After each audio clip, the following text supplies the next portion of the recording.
Working moms, summer is about having fun. It's about creating everyday memories with your kids, about taking vacations, finding moments of rest, and basking in the sun. But I know that for so many working moms, it can also feel extra challenging with changes in schedule, summer camp drop offs, vacations, and unusual rhythms. And so on today's podcast, I want to help you out by offering 5 hot tips to having a balanced and fun summer. Everything from dealing with your kids' big feelings during these transitions to planning for unplugged vacations and a single question that is sure to bring more fun into your everyday life. I'm diving right in right here. 5 hot tips to having a balanced and fun summer. You ready? Let's get to it. Hello, working moms. Happy summer. So, I was walking my kids to school this morning. That's our usual rhythm. And the kids were trying to negotiate if they could come home after school instead of go to their aftercare program. And that's kind of something we've been doing for the last couple of months, where I let each of them come home at least like once during the week by themselves to play by themselves at the house while I'm working and so forth. So they were trying to negotiate this time with me today. And I was like, look, kids, I just got back from a trip. And I took a couple of days off from work. Like, I really have to get to work this week because we also have another vacation coming up. So I don't know if it's going to work out this week. And my daughter responded with, why do you work during the summer anyway? Like, summer's supposed to be fun. Of course, I reminded her that, money doesn't just happen. We have to actually put effort into earning it. And I reminded her that in 2.5 weeks, we were going to be taking another vacation together and I'd be taking more time off. So it was really important that I got my work done over the next couple of weeks. But it really got me thinking about how different the summer is. And not just for our kids, but for us as well, right? There are vacations that we take, which has an impact on our workload, and then a crunch of time because we try to get things done before the vacation. And then there's this overwhelm that we feel when we get back from the vacation. Your kids, if you have at least elementary age kids, there's summer camps, there's childcare that's different rhythms that are, completely different than school, which means, if you're anything like me, there could be multiple drop-offs, pickups, different locations, different times for different kids, right? There's a host of different things going on childcare-wise. There's more pressure to entertain our kids and make sure they have a fun summer, which usually means more activities, more day trips, more things that we don't do during our kind of regular school calendar. And then the last thing I was thinking about was how heightened our conflicting priorities are during the summer. There's this desire to be really present and to make memories and be unplugged with our family. But then, of course, there's still the priority of work and getting our job done and maintaining productivity over the summer as well. So there's all this different going on. And I wanted to spend today's podcast offering to you 5 hot tips to creating a more balanced and fun summer. Just a side note, before I even jump into these tips, I hope that acknowledging that summer is different helps you sort of relax a little bit, right? You don't have to maintain the way things are right now. There's actually a shift that is required when things shift, right? A change is required when things change. And so now, more than ever, is the opportunity for you at the beginning of summer to jumpstart into kind of new rhythms and into that change with a lot more ease, right? And that's what this podcast is all about. So let's dive into hot tip number 1. Emotions are going to be high, and you need to expect that. That is your first tip. Kids do not thrive in change, right? Think about how challenging it is for a toddler to transition from playtime to mealtime, or from bath time to bedtime, or from in the house to in a car seat, right? Or from in a car to home, right? Toddlers kick and they scream and they have meltdowns at various times during a normal day just because transitions are hard. Transitions are hard for all humans, really. It's really no different for us as adults. We've just adopted some coping mechanisms to make sure that those transitions don't end in a whole bunch of emotions like they do for our kids. So this first hot tip is to expect big emotions from our kids and from yourself, right? I mentioned it a few minutes ago, but I just want to highlight it again. When our kids have big feelings and big emotions, it triggers big feelings within us, right? This is completely normal and It's to be expected. And the reason this is a hot tip is because I want you to anticipate these feelings, because when you anticipate the feelings, then it's going to help you bring perspective.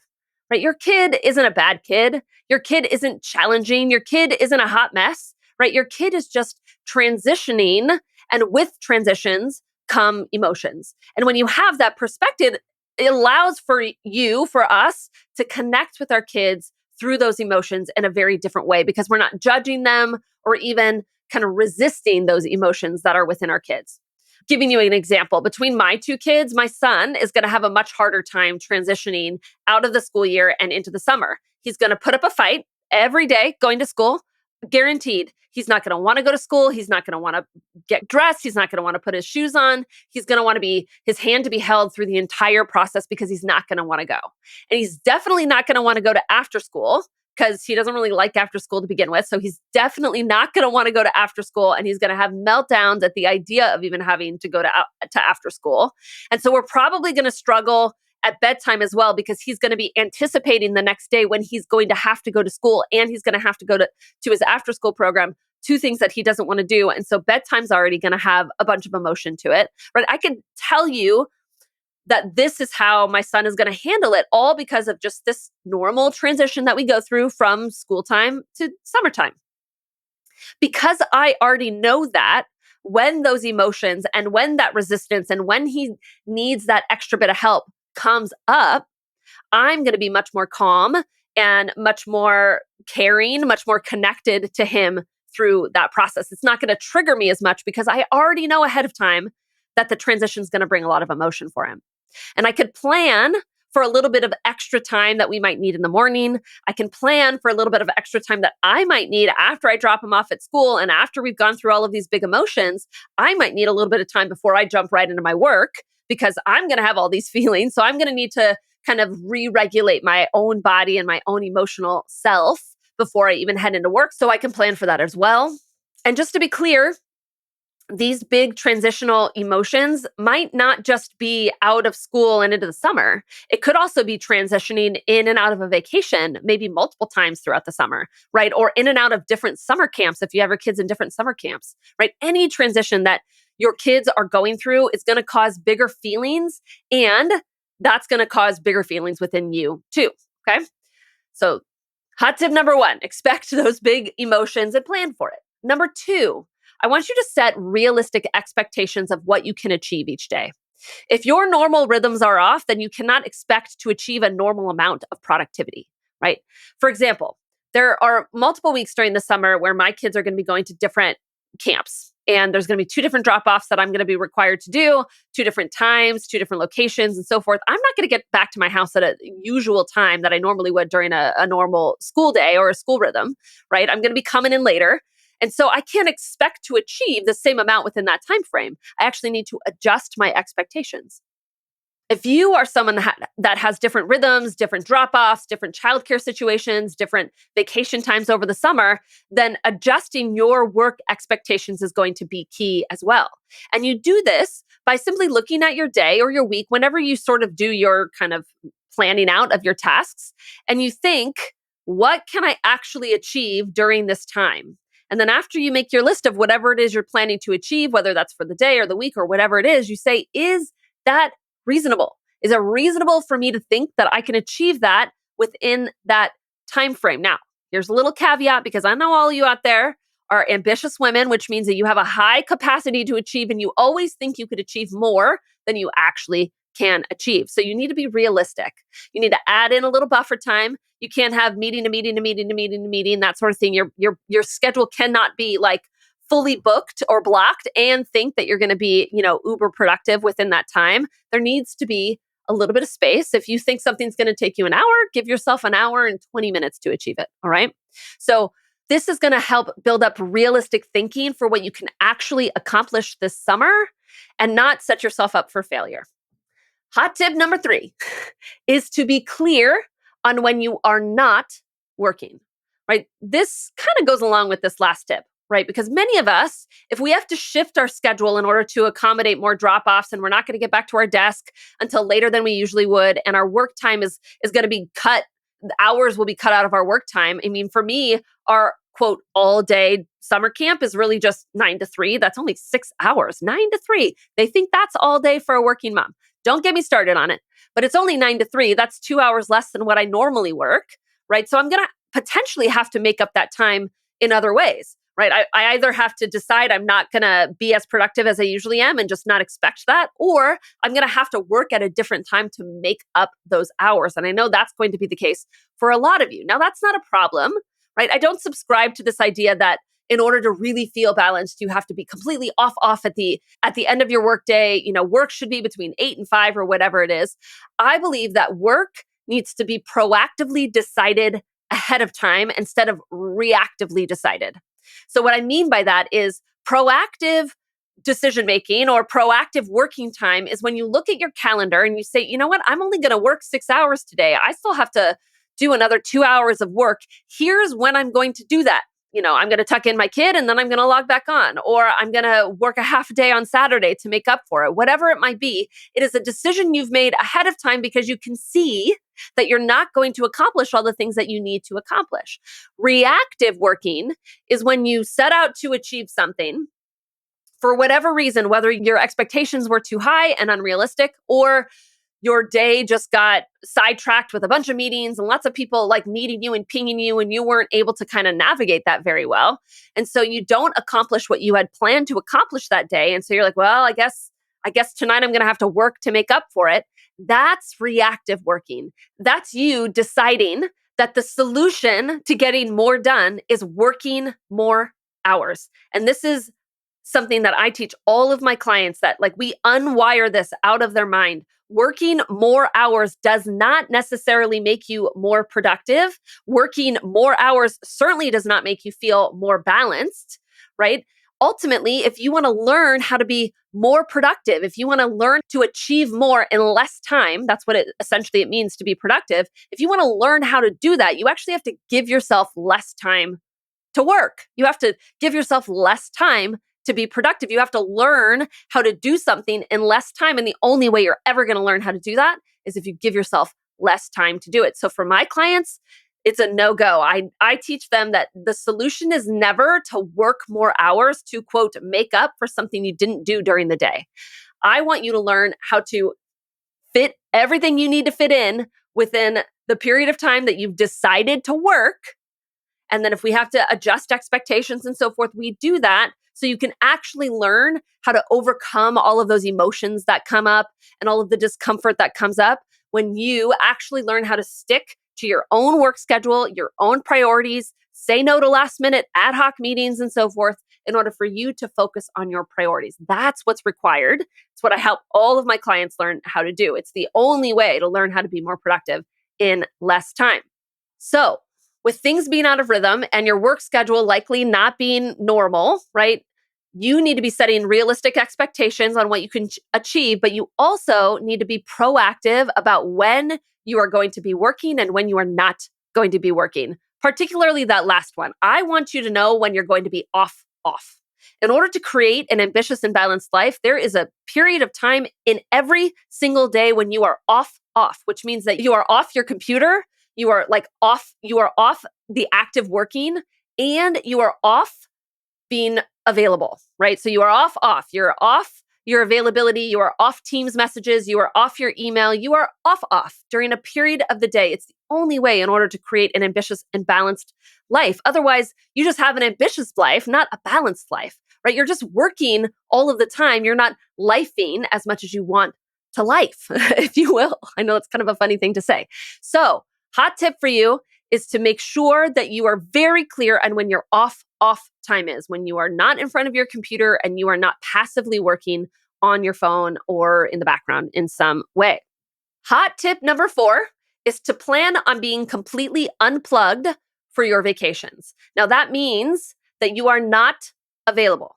I've done several episodes on what it takes exactly to achieve this, but in the simplest of ways, this is a decision. It's a decision to be off and to tell your team and your boss that you are going to be off. Now, of course, there might be emergencies that come up where people need to contact you, and that's totally okay.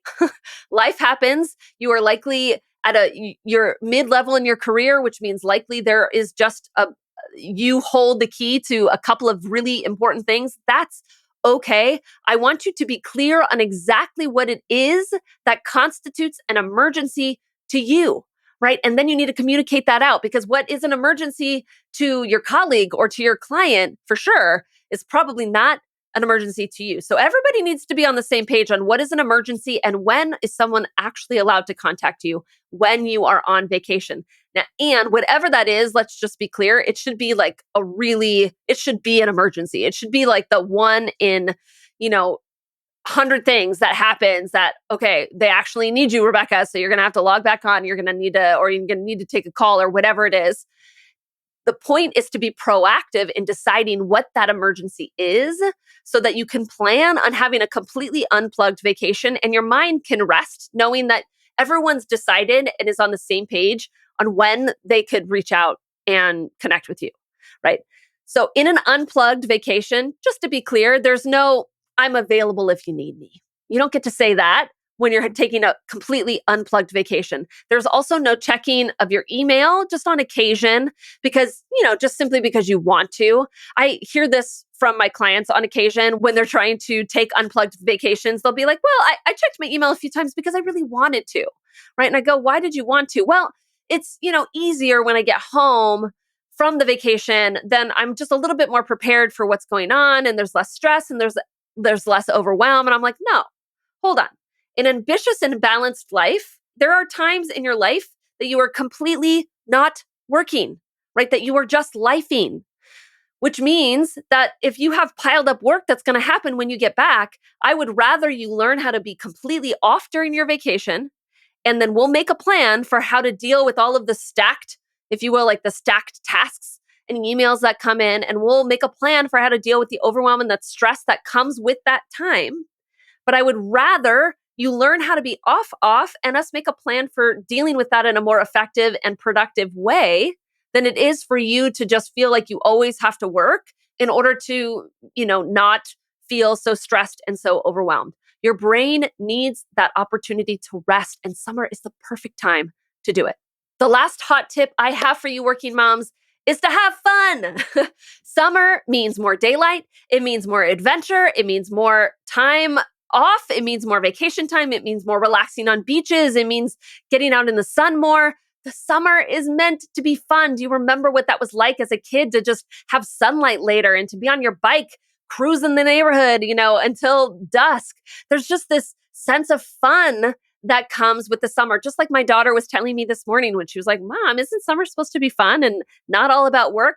No, my summer's not going to be all about work. I definitely have several scheduled, planned time off. I have summer hours that I'm going to be taking this summer to accommodate more fun, more adventure, more spontaneity. And I want that for you. Oftentimes, I have my clients that come to me and they're just in this grind of life, right? They work 8 to 10 hours and then they come home and they work a second shift at home, taking care of the house and taking care of their kids. And they tell me, I just don't have room for hobbies, for playtime, for adventure. And usually what I ask them, I say, well, are you scheduling in that time and you're just not taking it, or are you not scheduling it to begin with? And 90 to 95% of my clients will say, well, there is no time. So I'm just not scheduling the time. And I'm like, well, obviously, if you're not scheduling the time for you and for your hobbies and for fun and for adventure, then of course you're not going to take it. Fun and adventure and spontaneity. And these things don't just magically fit into your very busy schedule. You have to decide that those things are a priority and then put them in your calendar first. That's called priority or value-based scheduling, and then work around it. If it doesn't make it into your calendar, it's likely not happening. Fun needs to be scheduled. And I don't just mean on your vacations. I mean on a daily, on a weekly basis, right? An ambitious and balanced life is not a life that's serious all the time. It shouldn't feel like a grind. My husband and I were talking about just the other day about how we can make chores more fun around the house, because our kids resist and they kick and they scream and they do anything but what we ask them to do when it comes to chores. And I get it. I don't really want to do chores either, but if it's fun, they're likely to be more willing to do it. So we started asking this question, well, what would make this more fun? How could we do this together that would be more of a memory together. And I just recently, we had to do a whole pickup of the house because the house cleaner was coming over.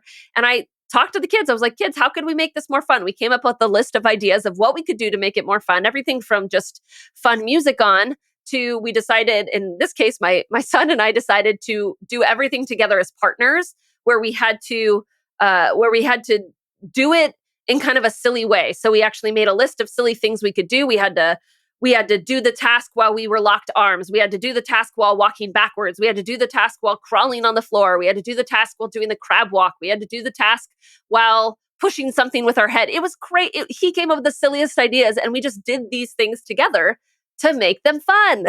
And guess what? I have this very silly memory of us doing it together. The kids were so much more likely to do it with us. They were actually excited to do it with us. And it brought that levity, it brought that fun into our daily kind of life and rhythms of life. What if you just start with this question? What's one thing you could do tonight that's fun? Or if you don't really have any wiggle room in like your schedule, like there isn't time to do something additional, how can I make cooking dinner tonight more fun? How can I make bath time more fun? How could we make bedtime more fun? I love asking this question of my clients because sometimes the work that we do in coaching, it's not all fun, right? Some of it is like deep reflective work and kind of habit changing work that can kind of feel very difficult. It can feel hard at times. And so I say, well, while you're doing that, what do you think it would take for that to be more fun? And my clients sometimes have the greatest answers, everything from the kind of music they're listening to maybe where they're sitting that would be more reflective to them, or something that just sounds more nourishing to them, sitting next to a cozy fire with a cup of tea, or maybe it's bath time, maybe it's taking a bath and reflecting on these questions that I have them reflect on. Whatever it may be, what would make this more fun? What would bring more levity to something that can often feel kind of hard and like a grind? It's such a great question to ask. You can be productive and have fun. You can be more disciplined and have fun. That's one of the reasons why I named this podcast and this community Ambitious and Balanced, because so often we think of those things as being opposite of each other. But I want you to create both an ambitious and a balanced life. It's a both and. So plan for fun, decide when you're not going to work and when you're going to be off, take unplugged vacation time and plan for that. Adjust your expectations so they're realistic and attainable, and plan for some big feelings this summer as rhythms are off and changes happen. Working moms, I want you to have a memory-filled summer. And I hope these 5 tips are going to help you to do that. I want you to know that as we look into the fall, I have you on my mind. I am thinking about how I can help you create more ambitious and balanced lives more effectively, faster. And so I'm putting together a group program. I'm not going to give you too many details about that, but I'm going to be launching that in the fall. So make sure you are definitely following along to learn more about that, where we are going to be implementing so many of the strategies that we talk about right here on this podcast together and creating ambitious and balanced lives together. So definitely be paying attention to what is coming up. But most importantly, working moms, what I really want you to remember is that you're not alone. Thousands of women listen to this podcast and are working to create ambitious and balanced lives just like you. I have personally coached hundreds of working moms in creating a life that feels balanced. I have taught the principles and the tools that are required to do that. Just the tools that we talk about right here on this podcast. I have taught that to thousands and thousands of parents over the past several years. The fastest way to become an ambitious and balanced working mom is to hire an expert, somebody that has done it, someone that is teaching others to do it. And I have a couple of open spots in my calendar where I am taking new clients, and I would love for you to be one of them. This is a personal invitation to you to schedule your free breakthrough call if you haven't done so already, to start the process in becoming an ambitious and balanced working mom, to learn about what exactly coaching is, how we are going to apply it to your life, and to get you fast results. I can't wait to hear from you, working moms. I can't wait to hear and see all of those memories of your summer where you're having a blast with your kids, where you were doing all the things that you want to do and feeling unplugged and rested. Working moms, it's going to be a great summer. Can't wait to continue on with you. Until next week, let's get to it. Hey, working moms, Rebecca here. We are midway through the year, which means if you book your breakthrough call right now, we can roll up our sleeves and start making significant strides towards your ambitious and balanced goals before the year is out. I am a life coach for ambitious working moms, which means I'm a guru at helping you create a life where you absolutely love going to work and feel challenged, and there's plenty of time for rest, fun, and connection with your family. By 2025, you could feel in control of your time, where you actually contain work within work hours and don't always feel the need to be on. You could be in your next job that you find infinitely more fulfilling. You could be taking steps towards your dream of working for yourself and having more time with your kids. Or you could be advocating for a next promotion without any reservation that you're going to have to put in more time to get it. To book your free breakthrough call, you can head to my website, www.rebeccaolsoncoaching.com. All right, working moms, let's get to it.